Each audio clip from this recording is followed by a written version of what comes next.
Les deux arbres du jardin et les deux colonnes du temple. Le jardin égale le temple. Tout commence dans le jardin d'Éden. Tout s'accomplit dans le temple de Salomon. Ces deux lieux sont la même réalité, exprimée à deux niveaux. Le jardin égale le commencement du monde. Le temple égale l'achèvement du monde, l'entrée dans le royaume. Le jardin est le premier temple. Le temple est le jardin restauré. C'est pourquoi les mêmes symboles s'y retrouvent. Deux arbres. Deux chérubins. Deux accès. Une lumière placée à l'est. Un sanctuaire central, arbre de vie, saint des saints. Tout est cohérent. Les deux arbres du jardin égalent les deux colonnes du temple. Dans le jardin, Dieu place deux arbres pour structurer l'accès au divin. L'arbre de vie. L'arbre de la connaissance du bien et du mal. Dans le temple, Salomon place deux colonnes pour structurer l'accès au sanctuaire. Jachin, celui qui établit. Boaz, en lui la force. Les deux arbres sont aux origines du temple invisible. Les deux colonnes sont à l'entrée du temple visible. Le modèle est le même. L'arbre de vie égale la colonne Boaz, en lui la force. L'arbre de vie donne la vitalité, la longévité, la vie éternelle. Il symbolise la force de vie que Dieu accorde à l'homme. Dans le temple, Boaz signifie, en lui la force. C'est la même fonction spirituelle.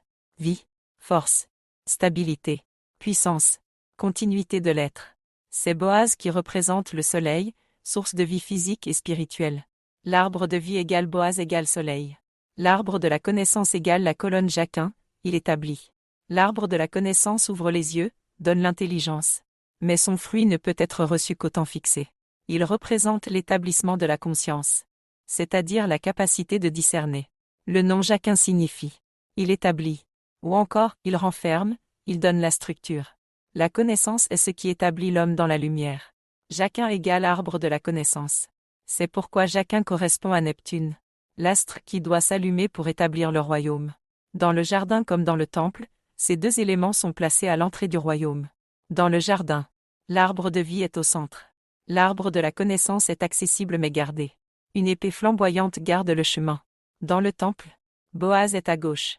Jachin est à droite. Les deux colonnes surveillent l'entrée du sanctuaire.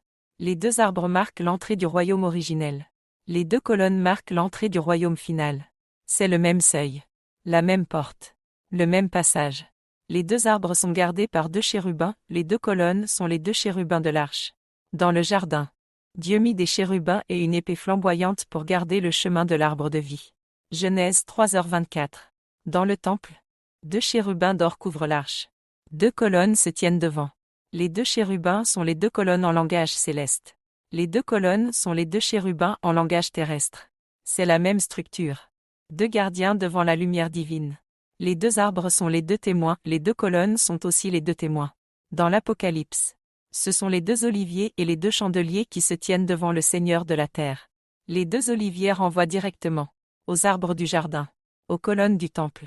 Les deux témoins sont deux sources de lumière, exactement comme deux arbres de feu, deux colonnes de bronze, deux chérubins d'or, deux soleils.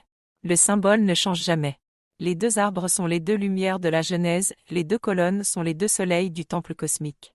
La Genèse dit « Dieu fit les deux grandes lumières, un soleil visible pour le jour, et une seconde lumière pour la nuit. Boaz égale soleil égale arbre de vie égale grande lumière du jour. Jachin égale Neptune allumé égale arbre de la connaissance égale grande lumière de la nuit. » Ainsi, dans le jardin, ces deux lumières sont en arbre. Dans le temple, elles deviennent des colonnes. Dans le ciel, elles sont deux astres. Dans l'Apocalypse, elles sont deux témoins. Dans l'arche, elles deviennent deux chérubins. Même réalité, différent langage. L'arbre de la connaissance disparaît dans l'Apocalypse, Jachin devient invisible jusqu'à son allumage. Dans l'Apocalypse, à la fin, l'arbre de vie est au milieu de la ville mais l'arbre de la connaissance n'est plus mentionné. Pourquoi ? Parce que l'arbre de la connaissance, Jachin, a déjà accompli sa mission. Ouvrir les yeux, établir la lumière, conduire l'humanité au 7e jour. Lorsque Neptune s'allume, la connaissance est donnée, le voile est déchiré, et seul l'arbre de vie demeure, car la mort n'existe plus. Dans le temple final, une seule lumière subsiste, la vie. Conclusion pour les élus. Les deux arbres du jardin et les deux colonnes du temple sont la même architecture divine. Dieu a montré le même mystère à travers deux arbres, deux chérubins, deux colonnes, deux oliviers, deux chandeliers, deux lumières, deux montagnes, deux témoins. Toujours un astre de vie et un astre de connaissance. Boaz égale l'arbre de vie égale le soleil. Jacquin égale l'arbre de la connaissance égale Neptune. L'un donne la vie. L'autre donne la lumière. Ensemble, ils ouvrent la porte du royaume.